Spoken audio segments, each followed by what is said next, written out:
Welcome to Big Blend Radio's Art Show, featuring Victoria Chick, a contemporary figurative artist and early 19th and 20th century print collector. Welcome, everyone. It is time to chat with artist Victoria Chick back here on Big Blend Radio and our World of Art show with Victoria. As you know, or may not know if you're new here on Big Blend Radio, she is based out of Silver City, New Mexico. And Silver City is an amazing art community. It's an outdoor recreational paradise as well. It's home to the Gila Cliff Dwellings, also the Gila Wilderness Area, one of our very first wilderness areas in the country, and forest, Gila National Forest. But it's just a charming destination in the southwest corner of New Mexico, the land of enchantment. And part of what Victoria is doing with her friends over in Silver City, she's put a group together creating the Southwest Regional Museum of Art and Arts Center. And you want to check this out if you go to southwest-art-museum.org.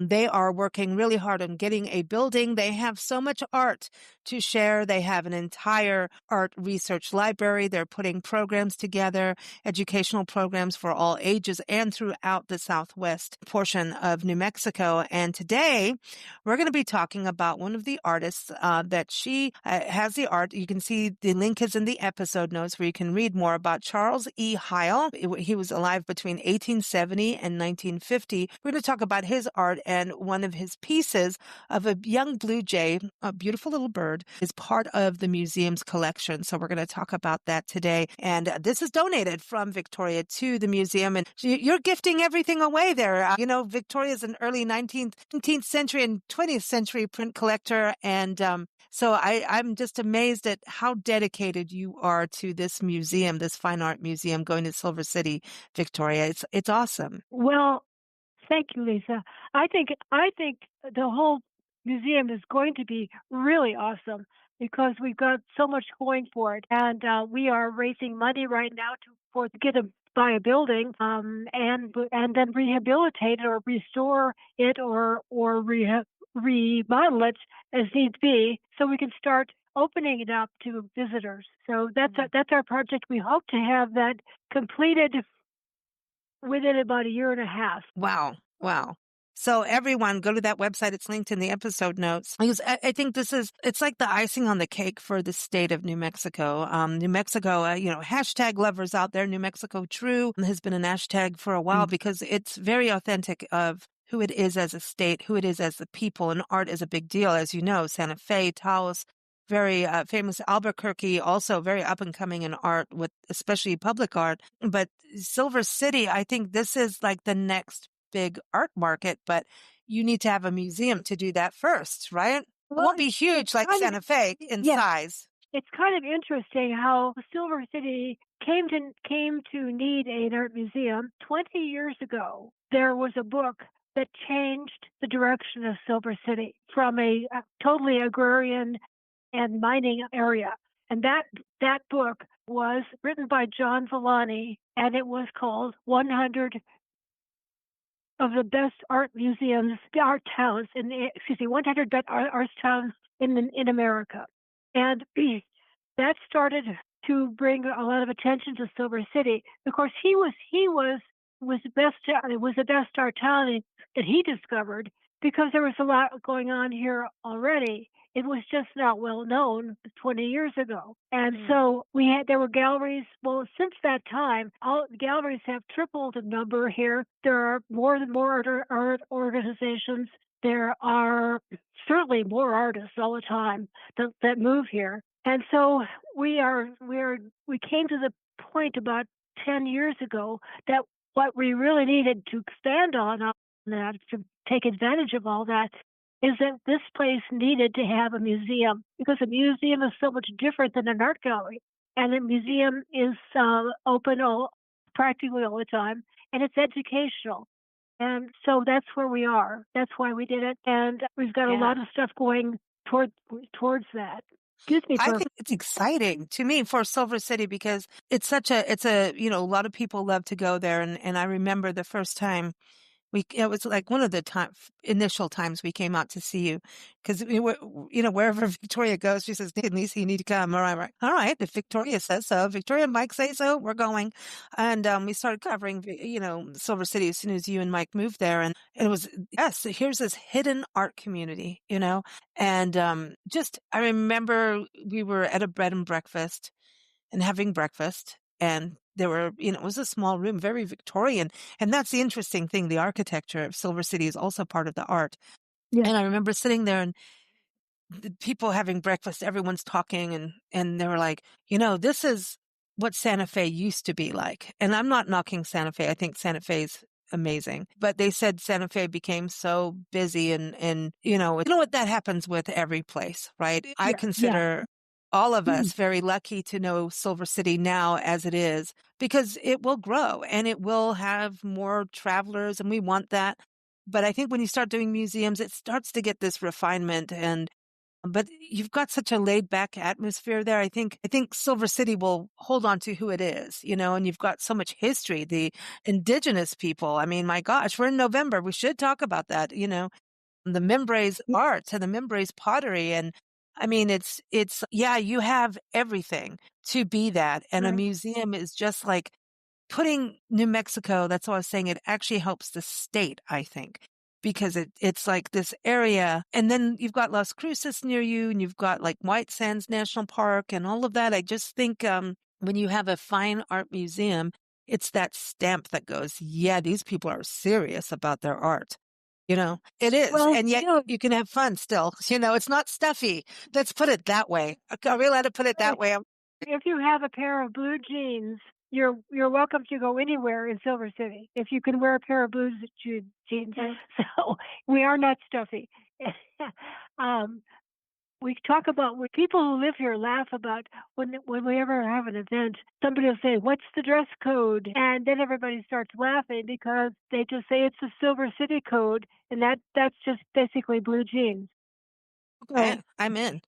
I'm in. I'm 100% in. Well, let's talk about Charles E. Heil, his art and everyone, you're wherever you're listening, you're seeing this picture of a baby blue jay. And I mean, we've touched on him on a previous conversation and an article you did on avian artists, people who like to sketch birds. And this is one of my favorite topics too, because I love bird books. yes. And I prefer the bird books that are illustrated more than photographs. And I know that sounds terrible and I love photography, but you will actually be able to identify birds better through illustration for some reason. I don't know. It just seems to work that way for me. But Charles is amazing. I mean, his drawings are, he puts the soul and spirit of this little blue jay and it's warm and you want to talk to the blue jay, yet he has it down.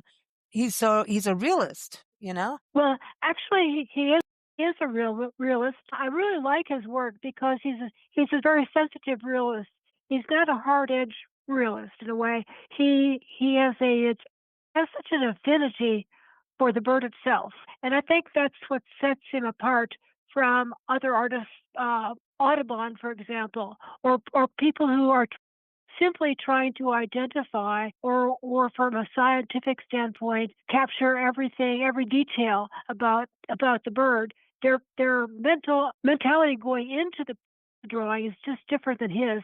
He did it out of love, I think, love of birds, and I think that really shows in his artwork. he does love them. He did many, many, many, many etchings of birds. I mean, that's to say he didn't do other kinds of subject matter, but his life turned out. I mean, he drew birds as a little kid, and birds as a 10-year-old, an 11-year-old, a 12-year-old, and he studied them assiduously. He he was so good at drawing that finally, when his parents, this is like in the 1850s and 60s, early 60s, that his parents sent him to France to study because he was so good. Well, in France, had a different approach, and it may have been that he was a little bit in awe of going to France to study. So they started him on painting. and they started him on doing subject matter that was not birds. And he stayed in France for, oh gosh, 4 years, I think, something like that. And he was a good painter. I've seen his paintings. They're in the, of course, he was in there during the time of in France when Impressionism was starting to be done a lot. So he was very influenced by the looseness and the light of Impressionism. If you see his paintings, you'll pick that up right away. He I am never, looking at but some. Yeah, they're amazing.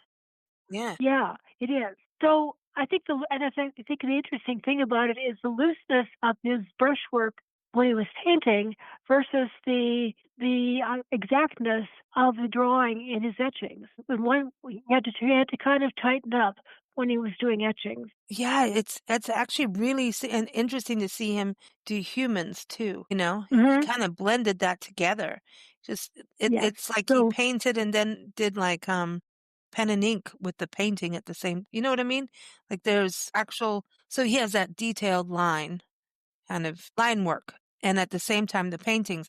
I remember this painting, the Indian pipe. I think last time we talked about him too. I saw that online I and thought, uh, I saw that when I was doing research, and it jumped out at me because there was another artist, a woman, a little bit mhm. later in time, that did a lithograph of that same subject, and I did a double check when I saw the image because I had to make sure it was Heil and not her. Oh, Yeah. I thought that was Didn't we talk interesting. about her? Yeah. Yeah, We're talking about the same person. Okay. Because we did that. The lady who did the flowers, and this was like yeah. I mean, yeah, but if you see an Indian pipe, I mean, they're like little fungusy kind of things. I don't know what that yeah. is. But it's got, well, you know what it is? You know what I want to say about him is that it's a perennial plant. I'm looking that up now. Now I'm getting all like, I want to know what that plant is. Well, she's specialized in plants. Yeah. He's specialized in birds anyway. They go together. Well, I love all his paintings. Oh, wow. Wow. Now I'm gone down the rabbit hole. This is what happens when you come on shows. You know, I'm like, oh boy, look at this. But I love his bird work because, and I think everything that he does, he, is able to be a realist, but bring the personality Yeah. to the front. And you remember one time we talked about Japanese prints that were very Hmm. influential in French art in the 19th century. And he was in France during the time when those Japanese prints were very popular. So he did a lot of paintings that were kind of with the perspective of Japanese art, where where you have a tilted perspective where if something's in the distance on the picture plane, it's higher on the picture plane. And he did some close up ones too of water lilies that are kind of that way too, where the water lily in the distance is higher on the picture plane. Hmm. But That's interesting. he was influenced by Japanese art. Well, I see one picture that definitely, wow. Yeah, he explored. So is that Yes. going to be mostly the time of when his parents sent him to Paris is where he changed, like he has a painting of a woman with a bustle. So it's Charles Mhm. Emile High. So when he went to Paris, that's where he changed. And then what happened once he left Paris? Where did he go? What did he Well, do from there? he came back home. He came back home to Boston, and he almost immediately started drawing birds again. He didn't do much in the way of other subjects once he got back to the United States, which is interesting. I mean, you knew he could do it, and he may have done some, but most of his work tended to be birds. And his lifetime was really consumed by studying birds and drawing them. So that was his thing. So it goes from a kid and then well, I think it's cool that his parents encouraged him to keep going with art, Yeah, right? And, got yes, him to do different things. You want to go, oh, no, no, let him just do his birds. But I think it's important to branch out to actually yes, figure that out. Because if you don't branch out and go, because his other work is fabulous too, right? But, I yes. think he came home to what he really wanted to do, from doing all the different Yeah, types, that was his big interest was ornithology and birds. So, um, I think it's nice that really actually wonderful that people can do what they want to do. They want to be an artist, but then sometimes they're pushed in one direction or another, or there are trends and at times where you feel like you have to follow. He was never bothered by anything like that. He knew what he wanted to do, and he knew once he was doing what he wanted to do, he knew what his subject was, and he stuck to it. And he did a fabulous job. Well, I always go back to the time when we were doing all the recordings about the 8 Keys of Excellence. It's a character development program for the youth, but Nancy and I use it. It's really understanding life, right? And we Right. use it actually in tourism seminars, and we did recordings. And Victoria goes, "I'm taking the first key of excellence. It's integrity," and it was like you did a one sentence, like that's it. Art is about having integrity of who you are, kind of thing. It was like boom. I'll never forget that. I'm like, well, that was short and sweet. Like art is that. And if when I think when artists, I hate to say this term, sell out, it really, you could be a fan of a musician, an artist, an author, and then they sell out to something.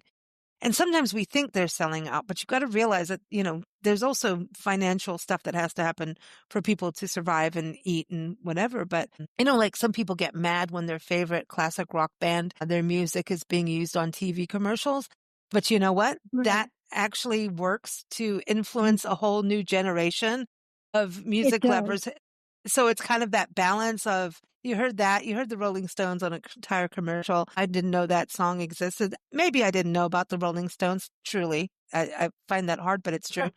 And then they start to like the musicians and get into it and learn to play the guitar. So it's kind of like that weird edge. And I think the trend thing, I think it's exciting because there's new developments and those time frames. When you think about the last 200 years, so many art movements happened and pretty quickly if you think about it.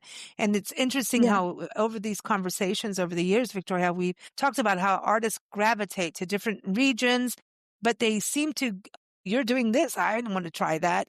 As much as it's a solitary practice, usually artists do learn from each other, rub elbows and Oh, share yes. things and learn from each other. And a new style is developed. And then everybody wants to Right. know. It's just like musicians. We want to know how to do that riff. And I'm going to take that riff. I'm going to use it in my own song, but I learned it from someone else? That's one reason museums are important, even to artists who go as visitors to museums, because they're learning things from the artwork they're seeing. We talked about the lady who did the plant that was very much like Mr. Heil's, It and really is.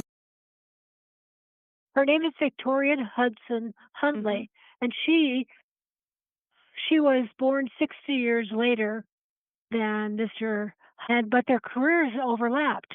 He died in 1950. She died in 1963, and so there was a period of time there where their careers overlapped. And I don't know if they knew each other. She worked mostly in New York, and then she worked in the South. But one thing about museums, artists don't copy what other artists have done, but they are influenced or they're inspired many times by what they're looking at. It might be just the color in something that grabs them, or it just might be how the lines are drawn.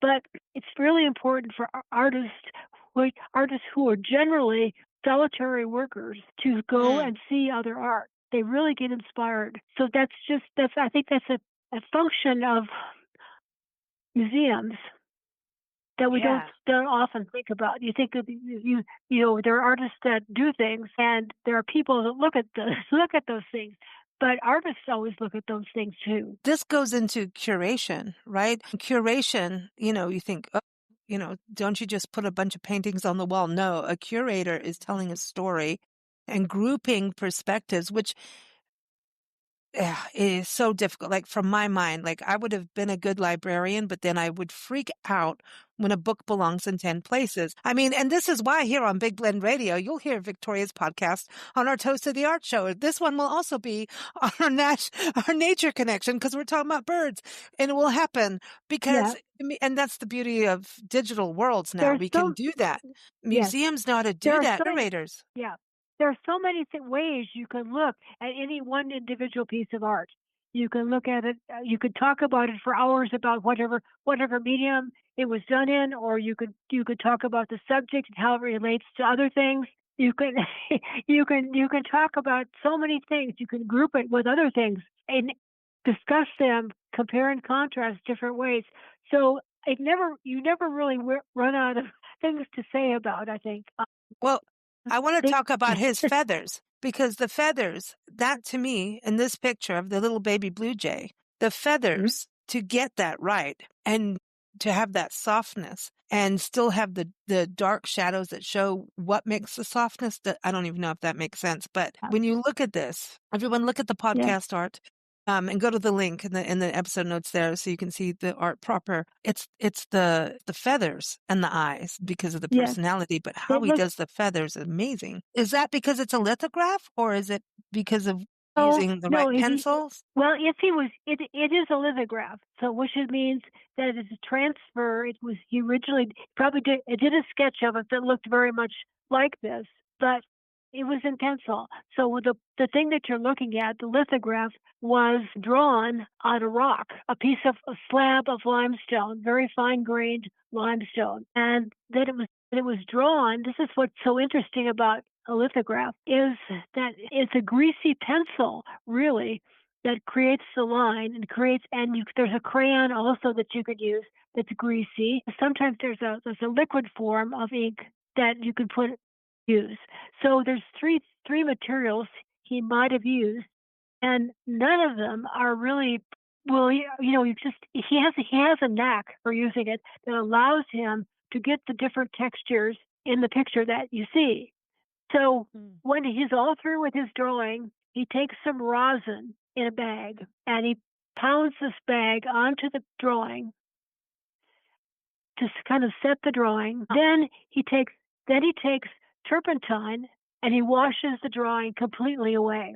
And at this point, if you have never done a lithograph, you start to freak out because I would you think freak your work out. is gone. You think your work is gone, but it's not. Once he rinses in water, and while the stone is wet, he mixes his ink probably on a piece of glass. I'm not sure what Heil used in 1870, but something smooth, possibly a piece of metal. He rolls over and over and over with a rubber roller of this ink that's on his basically his palette. And when it sounds right, it should sound like tearing silk when you get the right consistency. And then you run your roller over the wet drawing that you can't see, and it magically appears because every place that you use that grease pencil and with the water on top of it, the ink will only be attracted to where the grease pencil drawing was. Okay? Yeah, I got it. Now you're still keeping the stone wet, but you are now ready to print it in a press. So you have a piece of dampened paper, and when the paper comes in contact with the wet stone drawing under the pressure of the press, there's a transfer from the drawing to the paper, and so it's a very laborious process. And I've worked with lithography. It's different no matter what part. The process is the same, but things could happen depending on where you're working. If you're working in a very humid area, or if you're working in the desert, or if you can't control the wind, for instance, things could happen, and your product might be lost. It might be ruined. So if you find a perfect lithograph like this one is, it's really something. Wow. That's a stressful process. It It is. is. It's what, Yeah. but it's when you pull the paper off the plate and the image that you're hoping for is there. It's such a thrill.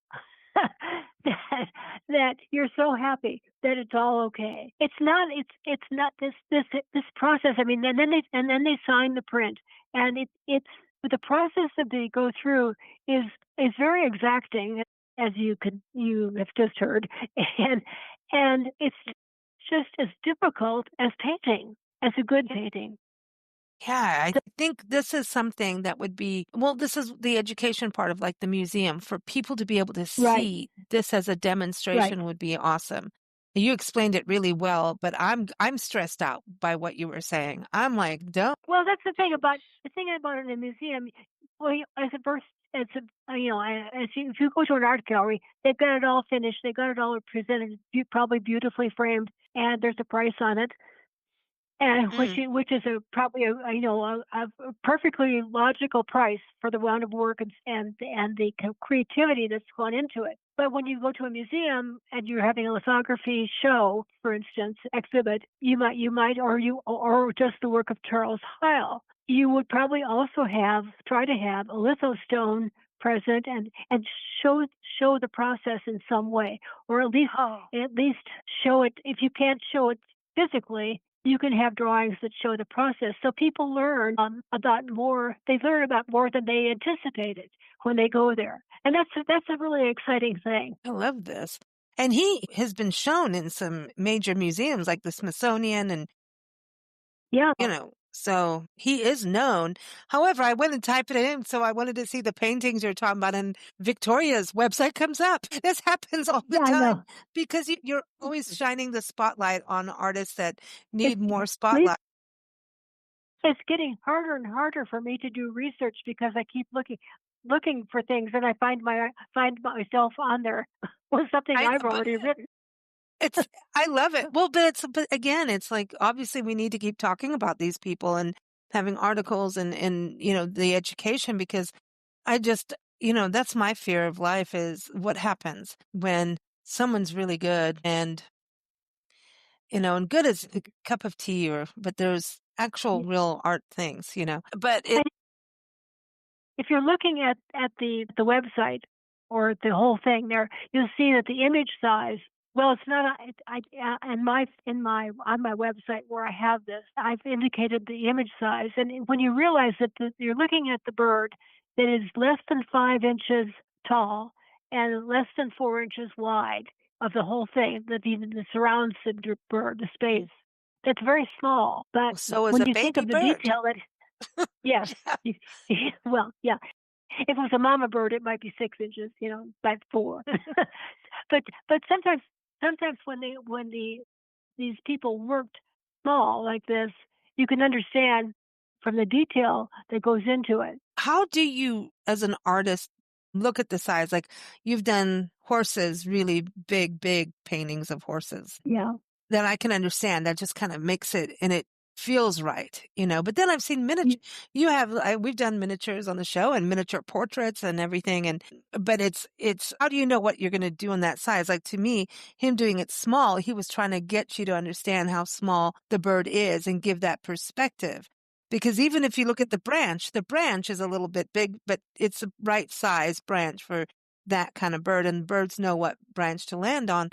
So I think he kind of looked at it in that way. Maybe that's just my idea, but I mean, it's like, I think I've told you about well, that if artist you, with the fairies yeah, and she does it tiny.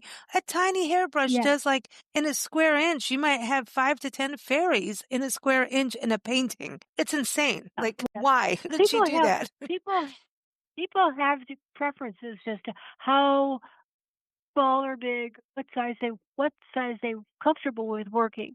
Sometimes the size is cried out for by what your subject is going to be. Some people just like to work tiny, no matter what, no matter what Mm. they're doing. I saw a drawing or excuse me, an etching that was of an animal, a good sized animal that was just 2 inches square. But the lady who did it just really liked working tiny, so she was happy with that. It's also what you have. I remember Nancy in Kenya as a little girl watching her like, she has this in her brain. She needs to get it out. And getting art supplies in Kenya back in the 70s, early 80s was not the easiest thing to do for an artist. It was not the same as your film because when you're photographing, we had film and going through airports, you had to get those bags for your film so that they wouldn't zap your film when you had to go through security. Right. All of that old school stuff, right? which is to Right. me very romantic now, but nostalgia. It's like a feeling of like that was the old days of people really Right. working hard on it. And for her, having canvas and having to treat the canvas and stretch the canvas, and then she'd have this idea, sketch it out, and then want to do it and like be at the end of canvas. That is not a happy mama at that point. She has to get it Well, out somehow, so she'll get it out somewhere, whether it's a sketch pad or like, well, she has to, you know? there's a lot of things about materials that artists use that they figure out painfully over several years. One of them is that they have to move the painting, or they have to send it somewhere, or they have to get it through a door. And they realize that the size, they wish they'd never used that size. If you're doing a painting of an elephant, does your canvas have to be elephant size?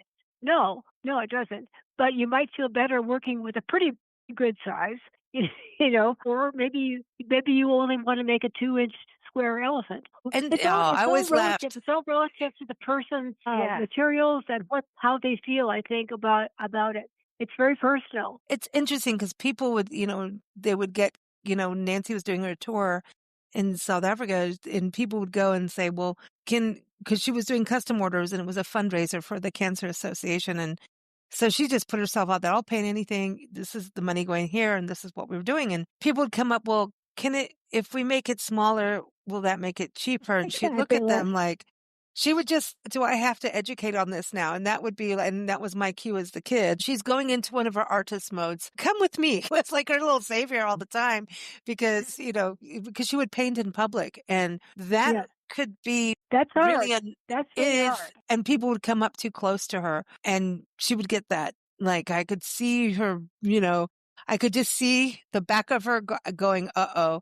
And so I'd have to get people like, stand back, or whatever. I would just kind of make it like, oh, you're going to see a magic show. It's stand back. In other words, don't mess with her. That's Having that yeah, having that experience today, if she was still doing that, you might just put a cage around her so nobody can come up too close. people had not seen an artist at work in this country, right? You've seen artists Yeah, maybe if you go in the tribal settings and at that time, and that's the truth, if you go out into the different locations, as was said, you'll see people at work, handicrafts and pottery and things like that. Just, like the Membres pottery, you're going to see that. And even then you back off, there's just to me an auto, I always was taught not yeah. to mess with. There's a certain respectful distance that most Mhm. people observe. And well, it just wasn't the education. Like certain cities in South Africa definitely had art, and I mean, Yeah. South Africa is really with it. This was we did Kenya and South Africa and Cape Town and Joburg, Durban, Port Elizabeth a little bit. But this painting tour, we went into towns. I know she raised a lot of money for the Cancer Association, but in honest to God, what I think was and raised awareness of cancer. Because at that Hmm. time still, we were at 1 out of every 4 people were dying of cancer at that time. Oh And we gosh, yeah. went into children's homes. As a kid, I was like, what do you mean you lost your hair? What, it was a awakening for me as a young person too, to learn all that. But traveling to these small towns and witnessing people not seeing this kind of thing ever. And we were in malls, which the malls have grocery stores in, and that's where she was painting. Sometimes you're going to be next to the frozen chicken. And that is not a normal thing to do. But it's like what you're talking about with the museum. The shock on people would sit for hours to watch and learn. They didn't have the dude with the big hair. What's his name? The Bob guy on TV. They didn't have that over there. So she brought art to these communities across South Africa. And I think that's often not actually ever in fact, I don't even think we've even talked about it, but we'd watch it. Like people didn't know what oil paints versus acrylic versus, just it was different. In England, it wasn't like that, but there certainly she educated people on art. That's cool. Art Yeah. education's good. So, but it doesn't mean that artists should be painting in a frozen food section, but it's what it was. So. Well, cool. Mr. Heil, you did an amazing, amazing just set of imagery and art. I love all his art. So this is going to be part of the collection for the museums. it is part of it. And that's the thing. You have so much art, and that's why you need a building. This art needs to be shown, and everyone, you can go on the website again, and not everything is on the website either, because there's a lot. You can go to southwest-art-museum.org to look at more, and also go to victoriachick.com. All links are in the episode notes. So thank you all for listening to us, and thank you, Victoria. Always, always informational and fun. It is fun, and I'm glad to talk to you again, and we'll look forward to next month. Thank you. Thank you for listening to Big Blend Radio. You can view Victoria Chick's artwork at victoriachick.com. Keep up with us at bigblendradio.com.